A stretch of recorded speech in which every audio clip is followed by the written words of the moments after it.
tapi keluar dari hati kami yang paling dalam. Kehidupan adalah anugerah Tuhan yang Kau berikan kepada kami, dan kami rindu untuk memberikan hidup ini kepada Tuhan dalam bentuk pelayanan kami. Selama kami masih diberi kesempatan, selama kami masih kuat, ada saatnya satu kali kelak kami akan meninggalkan dunia ini. Ada saatnya satu kali kelak kami tidak bisa berbuat apa-apa dalam segala kelemahan kami. Tapi sebelum semuanya terjadi dalam hidup kami, ialah kami mempergunakannya Tuhan untuk melayani Tuhan dalam bentuk apapun demi kemuliaan nama Tuhan. Inilah kesempatan yang Kau berikan kepada kami. Dan saat ini kami ingin mendengarkan tutur kata-Mu. Berfirmanlah kepada setiap pribadi kami dalam Kristus Yesus. Kami siap mendengar isi hati-Mu. Haleluya. Amin. Silakan duduk. Selamat pagi. Shalom. Puji Tuhan, Bapak Ibu Saudaraku, izinkan saya untuk duduk ya, karena satu dan lain hal kondisi fisik saya sekarang ini dalam keadaan kurang fit, khususnya telapak kaki di bawah dan telapak tangan saya ini terasa sangat nyeri, kesemutan dan lain-lainnya. Kalau saya berdiri lama, sakit jalan pun sebenarnya terasa sakit, tapi saya tetap memberikan waktu, kesempatan untuk melayani Tuhan. Oke, kalau saya yang dalam kondisi seperti ini masih memberikan waktu untuk melayani Tuhan, mosok sih Bapak Ibu Saudara yang lebih sehat dari saya dan punya waktu sih. Ya, satu saat kalau kita dalam kondisi yang sangat lemah sekali, wow, jangan sampai kesempatan melayani Tuhan hilang begitu saja. Oke. Seorang pendeta yang sedang on fire, sedang semangat-semangatnya melayani Tuhan, dan didukung oleh anaknya yang laki-laki begitu melayani Tuhan. Anaknya main di keyboard sana, begitu sangat luar biasa sekali. Tetapi tanpa pernah disangka sebelumnya, anak yang dibangga-banggakan, yang mendukung dalam pelayanannya, dipanggil pulang ke rumah Bapak dalam satu peristiwa insiden tertentu. Betapa sangat terpukulnya hati seorang bapak mengalami peristiwa yang sangat tragis seperti itu. Oleh sebab itu, maka bapak itu dalam perenungannya kemudian mendapatkan satu hal yang sangat ini aja Bapak, kan saya bisa, ini kursinya yang bagus ya, kursinya sudah bagus jadi jelek ya, jadi saya bisa melihat ini dan kelihatan kan di kamera kelihatan kan, oh mantap sudah. Cerita saya tadi gimana sih? Bapak tadi mengalami shock yang sangat luar biasa karena kematian anaknya yang dibangga-banggakan, yang bisa menemani pelayanannya, bahkan mungkin diharapkan untuk bisa melanjutkan pelayanannya, dipanggil Tuhan dengan peristiwa yang sangat tidak pernah dibayangkan sebelumnya, diharapkan sebelumnya. Dalam perenungannya, maka sang bapak itu kemudian melihat bahwa hidup ini adalah sebuah kesempatan untuk melayani Tuhan. Lagu tadi itulah yang diciptakan oleh sang bapak yang bernama Wilhelminus, beberapa pejabat gereja Lutheran Indonesia yang ada di Tangerang. Nah, jangan sampai kesempatan yang terberikan kepada kita sia-siakan. Ya, saya pun berusaha memikirkan itu. Hidup ini kesempatan. Kesempatan apa? Mari kita lihat di dalam kitab Efesus. Dalam kitab Efesus tentang bahwa hidup ini adalah kesempatan, tapi saya mengambil ayat yang pasal yang kelima ayat 18 sampai 20, karena di dalam perikop ini ketika mulai ayat yang ke-15 di situ dikatakan memang hidup ini adalah sebuah kesempatan, jangan kita sia-siakan waktu yang Tuhan beri. Saya ingin membaca ayat yang ke-18 sampai ayatnya yang ke-20.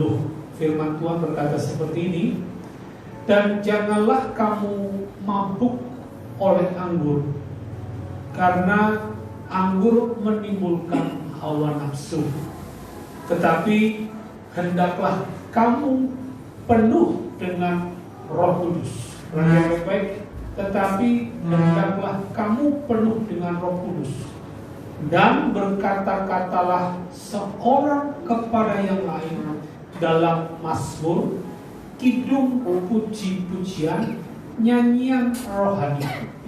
Bernyanyilah dan bersoraklah bagi Tuhan dengan segenap hati. Ucaplah syukur senantiasa atas segala sesuatu dalam nama Tuhan kita Yesus Kristus kepada Allah dan Bapa kita.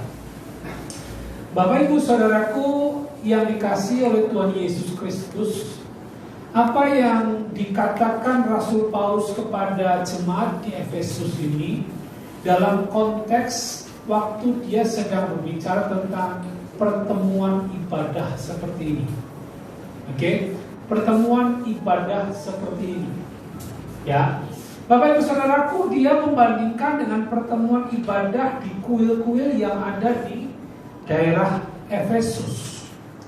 Ya, pertemuan ibadah itu bukan dominasi, bukan hanya milik orang-orang Kristen, tetapi juga umat atau orang-orang yang bukan Kristen, bahkan penyembahan berhala.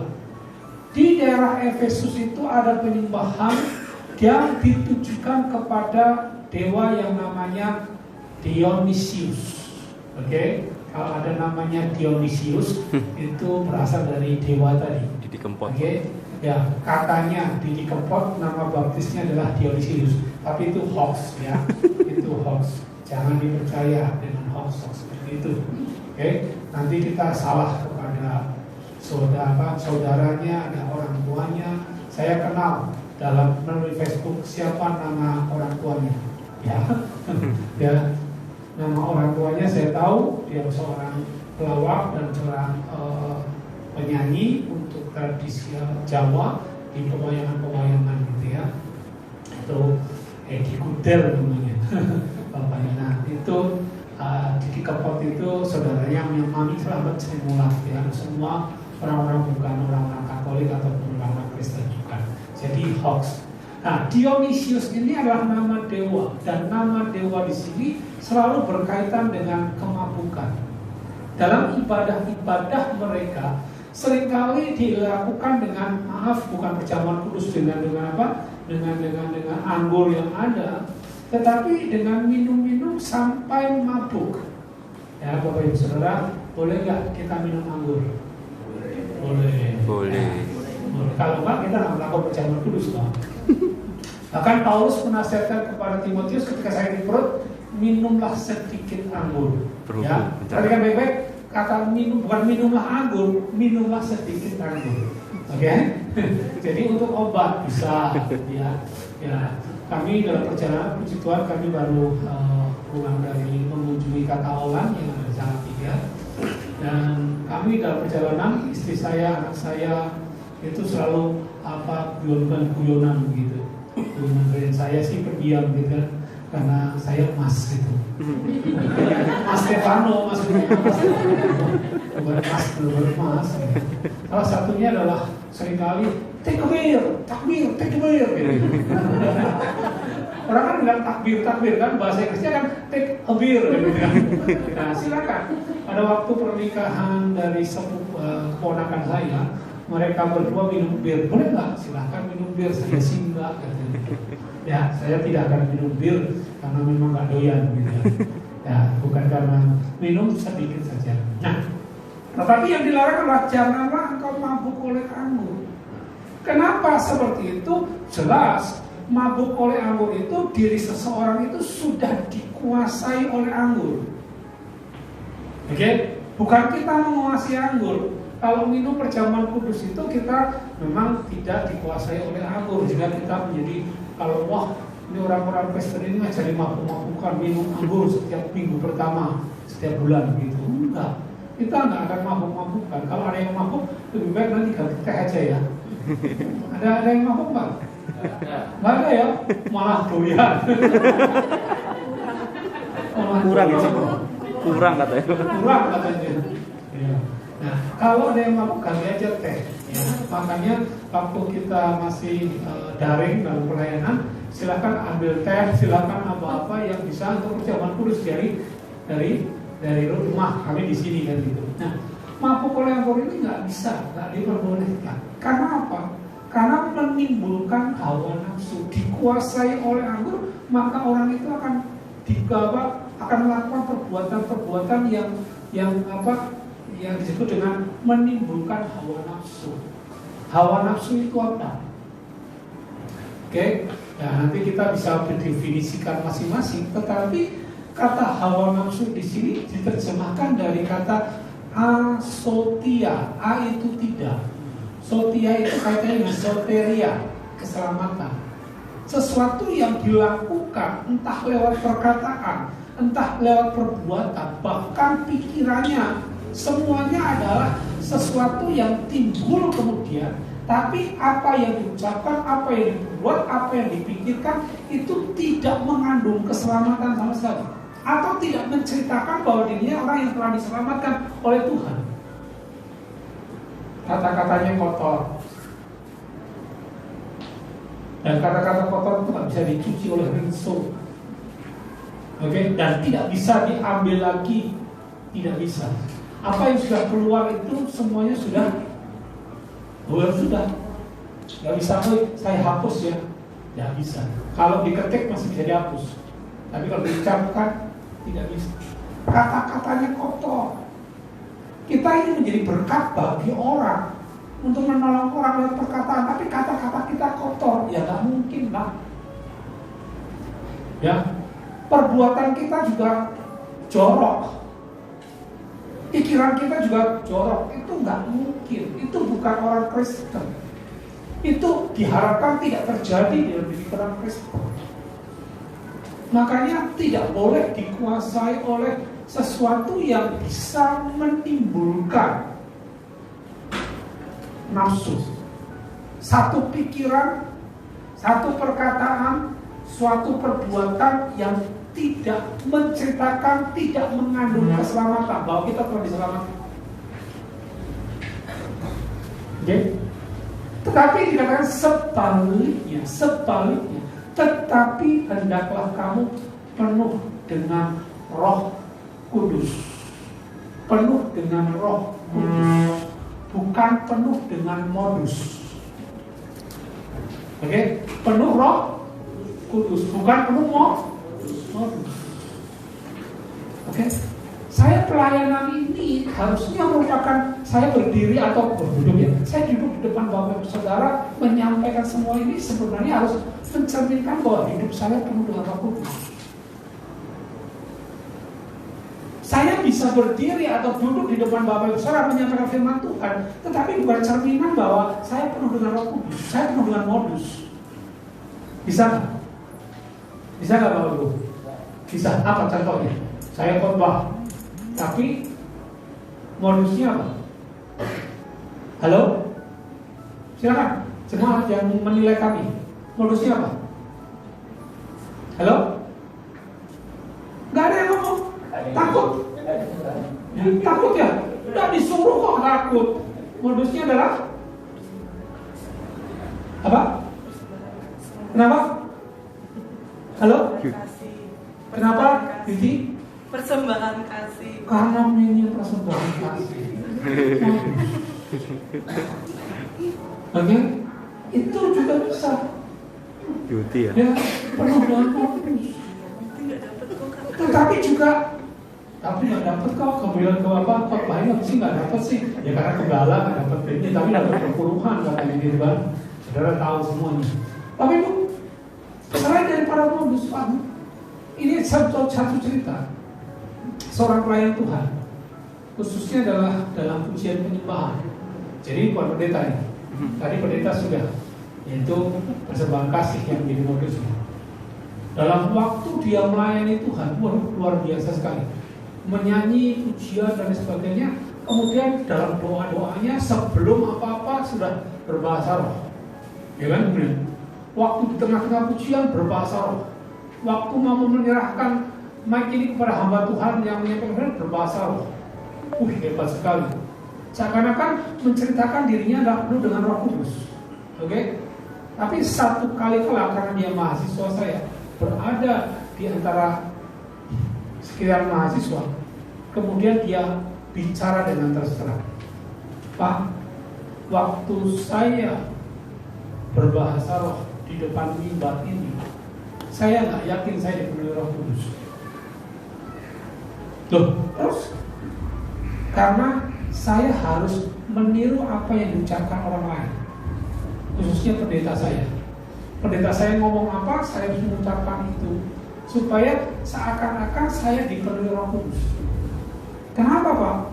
Kalau saya tidak mengucapkan itu waktu saya pimpin pujian sekali nggak apa-apa, 2 kali nggak apa-apa, 3 kali saya sudah dapat teguran.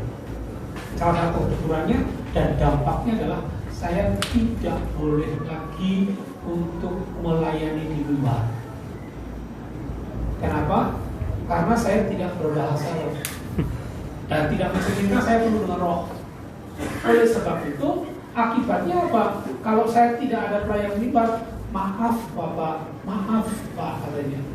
Dapur saya nggak ngebul. Ngerti maksudnya? Ngerti? Bukan hanya pendeta loh yang modusnya PK loh. Untung pemimpin pujian di sini, kalau main musik di sini semuanya nggak dapat PK. Bukan apa-apa, ya memang kita punyanya dikit, ya kasih dikit. Kalau nggak punya ya nggak kasih apa-apa. Dapat TK. Oke. Ini yang perlu kita, karena PK itu persembahan kasih. Bahasa Inggrisnya apa? Gratification. Gratification itu sebagai dari korupsi yang akan KPK tangkap. Kita nggak ada PK, kita uang transport aja yang adanya. Terima kasih. Ya, terima kasih banyak. Ya, nah ini harus kita tahu. Dalam hal ini kita bukan penuh dengan modus. Kalau kita melayani, kalau kita beribadah pun harus bukan dengan modus. Modusnya apa? Saya sungguh-sungguh nyanyi Tuhan, seakan-akan kami modus. Artinya apa? Untuk mendapatkan berkat. Bukan. Kita memang harus menyanyi, ya nyanyilah. Modusnya hanya nyanyi itu aja Tuhan. Gak ada modus yang lain. Saya sakit, saya ingin disembuhkan oleh Tuhan. Saya ingin, bahkan didoakan, saya aminkan doa-doa itu. Tapi modus saya bukan itu. Modus saya datang kepada Tuhan dengan segenap hati saya, cukup. Tuhan sembuhkan, puji Tuhan. Tidak, Tuhan sembuhkan, ya haleluya. Ketika saya sakit, saya tidak akan ngomel dengan Tuhan. Nah, oleh sebab itu dalam peribadatan seperti ini, orang yang dipenuhi dengan Roh Kudus akan mempunyai berapa ciri? Ciri yang pertama ayat yang ke-19 tentunya dalam Efesus pasal 5 tadi, dan berkata-katalah seorang kepada yang lain. Oke? Orang yang penuh dengan Roh Kudus itu akan berkata-kata seorang dengan yang lain. Seorang dengan yang lain itu yaitu satu jemaat dengan jemaat yang lain berkata-kata satu dengan yang lain, tapi bukan ngata-ngatain. Karena dikatakan berkata-katalah seorang kepada yang lain dalam mazmur. kidung puji-pujian, nyanyian rohani. Ada nggak nyanyian yang kita lantunkan memang itu untuk kemuliaan nama Tuhan, tapi tujuannya adalah kita sedang saling berkata-kata, saling menasihati, saling menegur, saling menguatkan. Janganlah ragu lagi. Terus mengikutmu Yesus. itu siapa yang dituju kepada oleh lagu ini? Bukan itu kemuliaan nama Tuhan, tapi tidak kepada lakukan aku dalam Tuhan. Kita bersaudara suka berantem. Kan saudara suka berantem, iya kan? Itu harus ada dalam pujian seperti ini. Perkataan kita itu mazmur keagungan Tuhan, tapi semuanya adalah untuk menguatkan. Seringkali kita nyanyi ya karena sudah hafal. Nyanyi ya sudah saya nyanyi aja. Okay. Bergandengan tangan. Waktu bergandengan tangan aja susah. Saatnya lepas tuh. So, itu apa? Memang hidup tidak ada yang tidak bermasalah. Ya, keluarga aja yang katanya dasarnya cinta punya masalah, apalagi bukan keluarga, ya tetangga satu gereja punya masalah. Tetangga buang sampah tempat sampah kita sudah marah. Oke, ya nggak usah marah. Kenapa sih marah-marah? Di gereja kemudian nyanyiannya, ku kasihi kau dengan kebencian. Apa? Melirik aja enggak? Ketika lihat duduknya di sana, saya terhadap yang kosong itu dan jauh dari dia. Ini yang harus kita lakukan. Ujian kita itu harus menegur, menguatkan, menasihati, memberikan dampak kepada orang lain. Itu orang yang penuh Roh Kudus. Dengan segala ketulusan. Kata-kata dalam ujian. Kemudian dikatakan bernyanyi dan bersoraklah. Ya, tapi kan bagi Tuhan. Kalau yang tadi berkata-kata dalam mazmur, nyanyian dan kidung rohani itu satu dengan yang lain.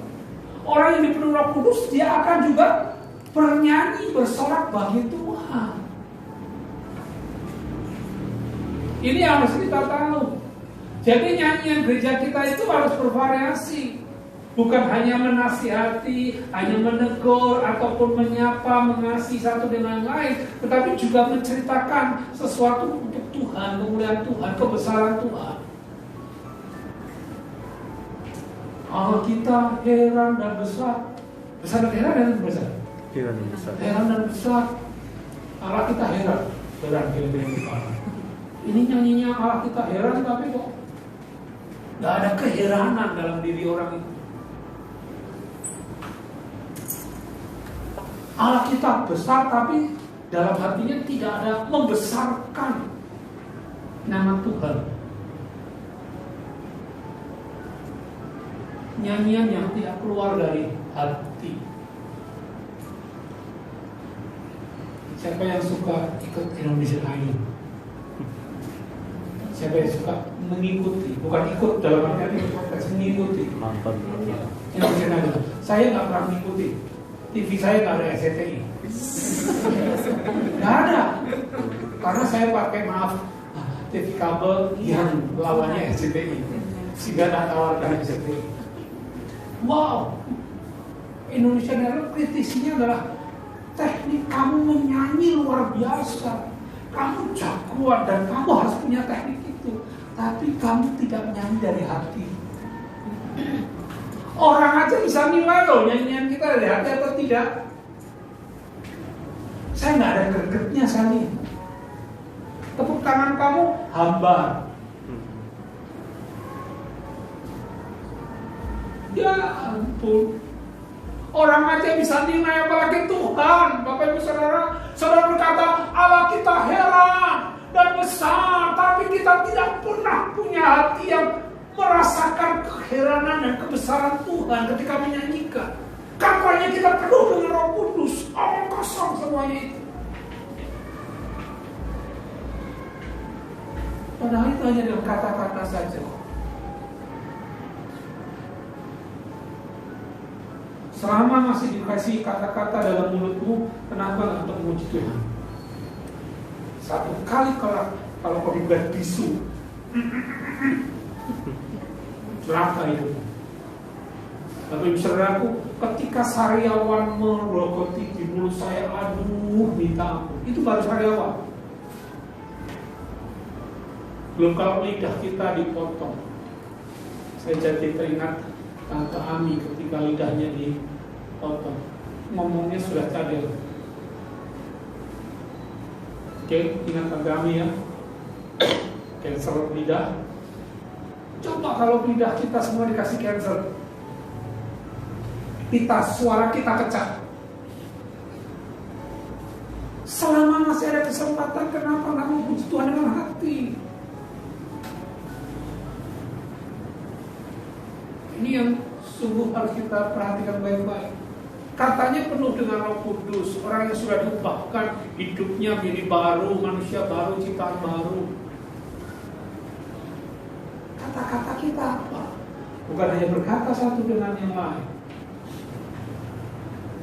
Untuk menguatkan karena kasih kita kepada Tuhan, tapi juga kata-kata kita lewat nyanyian, sorakan kita, sorak-sorak untuk Tuhan. Saya nggak menuntut persembahan saudara ngasih persembahan atau tidak, boleh. Oke, tapi sebagai hamba Tuhan, saya menuntut saudara untuk menyanyi, bersorak bagi Tuhan. Oke, ketika tanganmu tidak punya apa-apa untuk persembahkan dalam pakan kolektor nanti, jangan malu. Kau punya hati, amin, amin. Kau punya hati dan punya mulut untuk menyanyi, untuk bersorak bagi Tuhan. Cukup itu tuh, mau terima. Cukup. Ya, mentang-mentang pakai masker, jadi nggak nyanyi, nggak kelihatan mulutnya kemana atau tidak. Ya, ya. Tapi Tuhan bisa menembus masker, bukan hanya masker, hati aja Tuhan tahu. Oke, yang terakhir, orang yang dipenuhi Roh Kudus, ayat yang ke-20. Ucaplah syukur senantiasa atas segala sesuatu. Bapak Ibu, satu kesukaan yang saya dengar dari istri saya, karena sudah sekian bulan, 8 bulan anak saya orang tidak bisa pulang ke rumah,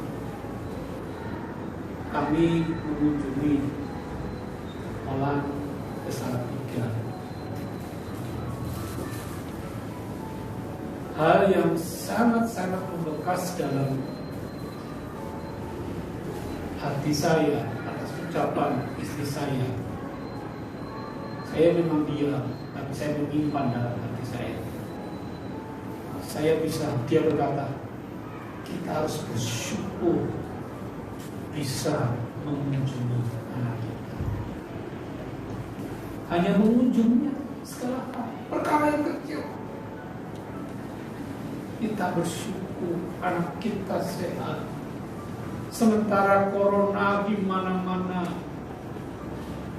COVID-19 mengikuti corona karena mereka kembar dan satu.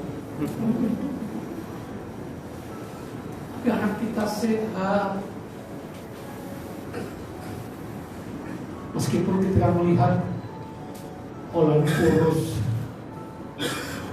Kenapa? Karena dia ngirit uang yang kami beri sebenarnya cukup, tapi dia ngirit makan 2 kali, biasanya 3 kali. Kalau perlu hanya makan mie, ya udah biasa itu anak kos sebenarnya. Mas Moro tiap hari makan mie waktu dulu ceritanya gitu. Tapi kami bisa melihat dia sehat, dia bahagia ditemani kami. Sehari sebelumnya kami berdua saya dengan Olan ngomong sambil makan sarapan pagi. Mamanya ada di kontrakannya, kakak Olan adiknya Alex sedang tes, mengikuti testing untuk masuk perguruan tinggi. Karis dan Theo main-main lah hari Sabtu main-main di kamarnya. Kenapa? Wifi-nya kenceng. Ya, di drama Koreanya jelas. Drakor. Ya, saya ngobrol-ngobrol. Saya menemukan satu pribadi yang sudah berubah dalam diri anak kami. Dia sudah punya perencanaan masa depan. Kami harus berubah. Melihat itu saja saya sudah senang, saya nangis. Saya bisa mengucap syukur Tuhan. Anakku kurus Tuhan, tapi anakku diproses sedemikian rupa sehingga Kau Tuhan membentuk dia menjadi orang yang tahu akan masa depan. Dan banyak yang kami bisa beri, tapi kami mengucap syukur dalam segala. Lupakan kesaksian saya. Sekarang menjadi soal bukan kesaksian saya, yang menjadi soal adalah firman Tuhan. Apa yang kau lakukan dengan firman Tuhan dalam segala hal? Ketika kau mendapatkan gaji, ketika suamimu sudah tidak lagi bisa bekerja, ketika anak-anakmu mengalami kesulitan, saya kasih tahu apa yang Bapak Ibu Saudara alami tidak jauh berbeda dengan pendeta yang mengembalakan saudara. Sama aja. Tapi ucapan syukur. Ucapan syukur. Anak kami yang nomor 3, Karis Theo. Karis Theo itu mengucap syukur. Karis Theo itu mengatakan hal-hal yang baik atas anugerah Tuhan, bukan atas apa yang kita alami. Ketika saya melihat postingan dari Om Yada, saya koreksi sedikit, tapi saya diberkati ya supaya keren dong, masa pendeta Kimi Saudara Badi, saya kasihnya salah kan. Dia mengatakan, I don't smile because of you. I don't smile. I smile not because gitu. Ya saya tidak semua sedang karena saya manusia sempurna tidak. Tapi saya tersenyum bukan karena saya manusia sempurna. Saya tidak sempurna karena saya manusia bukan sempurna.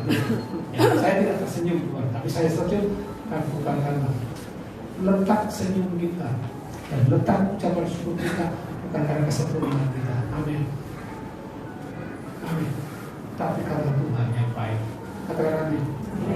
Pernahkah sekali dalam hidupmu Tuhan itu tidak baik?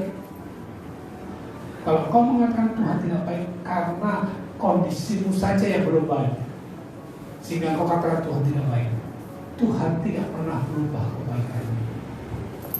Tuhan tidak pernah berubah kondisimu, kebaikannya. Meskipun cancer saya nggak jadi dioperasi, karena tanggal 14 rencananya konsultasi untuk operasi, karena dikatakan hanya ada dalam usus, kenyataannya bukan hanya di usus, kenyataannya masih ada di ginjal, kenyataannya masih ada dalam saluran kemih, kenyataannya ususnya lengket. Kalau dioperasi nggak bisa, harus di kemo lagi. So, Tuhan tidak baik. Kondisi saya yang tidak baik, tapi Tuhan itu baik. Saya mengucap syukur bukan karena terima kasih Tuhan cancernya masih ada. Enggak. Terima kasih Tuhan, Engkau baik. Engkau memberi anugerah hidup ini adalah anugerah Tuhan. Katakan amin. Lakukan semua ucapan syukur karena Tuhan yang sangat baik. Apakah kau penuh Roh Kudus? Kalau kau penuh Roh Kudus, maka hidupmu tidak penuh dengan modus. Apakah kau penuh Roh Kudus? Maka kata-katamu dalam ibadah, nyanyian, mazmurmu, dan pujianmu adalah menguatkan orang lain dengan hati. Engkau menasihati rekanmu, engkau menegur rekanmu, engkau menyapa rekanmu benar-benar dengan hati. Apakah kau penuh Roh Kudus? Perkataanmu melewati apa? Pujianmu, nyanyianmu, sorakanmu bagi Tuhan. Semata-mata bagi Tuhan. Dan engkau yang penuh Roh Kudus akan tercermin seberapa sering engkau mengucap syukur kepada Tuhan. Seberapa sering. Sebanyak engkau sering ngomel, saya tak yakin bahwa engkau berarti penuh Roh Kudus. Karena ngomelan itu adalah sesuatu yang tidak mengandung keselamatan. Itu hawa nafsu. Kalau ini Roh Kudus. Baik, ibadah Roh Kudus itu tidak otomatis Bapak Ibu. Tetapi kita mau menyerahkan diri untuk dipimpin oleh Roh dan hidup sejalan dengan keinginan Roh, bukan hawa nafsu kita. Itu perjuangan, itu peperangan, tidak otomatis. Saya sudah ada Roh Kudus, saya katakan amin. Tapi kalau mau dipenuhi Roh Kudus, selalu harus mau menyediakan diri untuk dipimpin oleh Roh Kudus. Lewat perkataan kita, adakah perkataan kita merupakan hanya kata-kata nyanyian bagi orang lain? Adakah perkataan kita adalah nyanyian dan suara kepada Tuhan? Adakah perkataan kita ucapan syukur senantiasa? Itulah ciri orang yang diberi Roh Kudus. Amin. Untuk firman Tuhan. Hidup ini adalah kesempatan. Mari kita layani Tuhan dengan kata-kata kita, dengan pujian kita, dengan nyanyian kita, dengan ucapan syukur kita, dengan sorak-sorak kita. Silakan Bapak Ibu Saudara berdiri bersama-sama. Izinkan saya berkata dulu.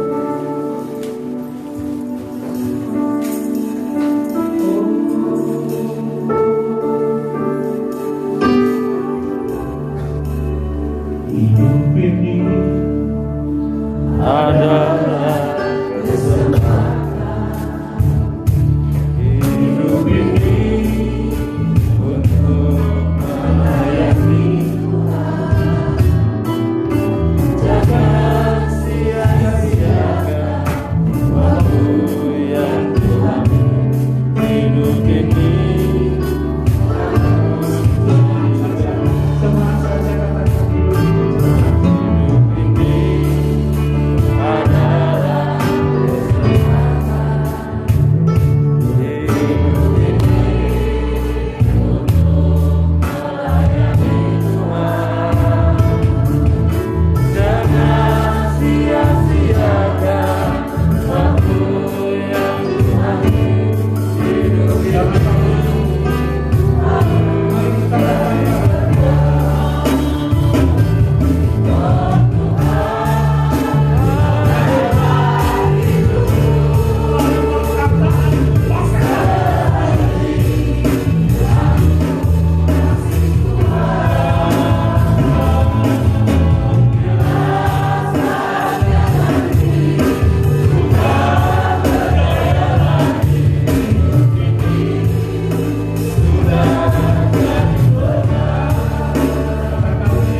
kasih Tuhan Yesus untuk kebenaran firman.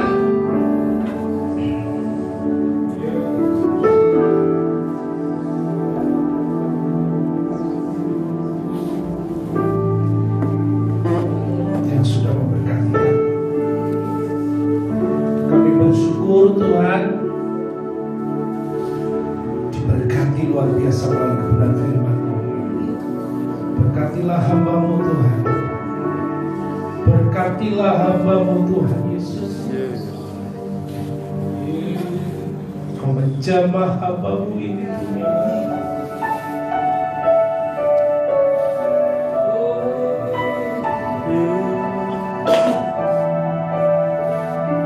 Kau menjamahnya dengan kasih-Mu Tuhan. Kami terus bersyukur kepada-Mu Tuhan Yesus.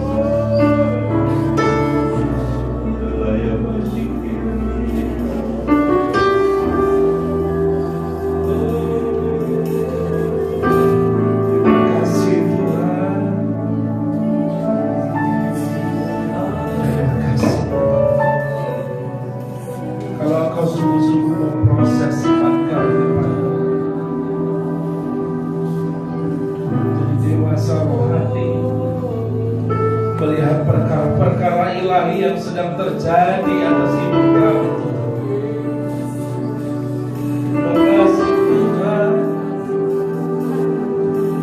Terima kasih Tuhan. Terima kasih Tuhan. Hamba-Mu Tuhan, kami semua jemaat mengasihi hamba-Mu. Percaya tangan Tuhan yang akan memberikan mukjizat.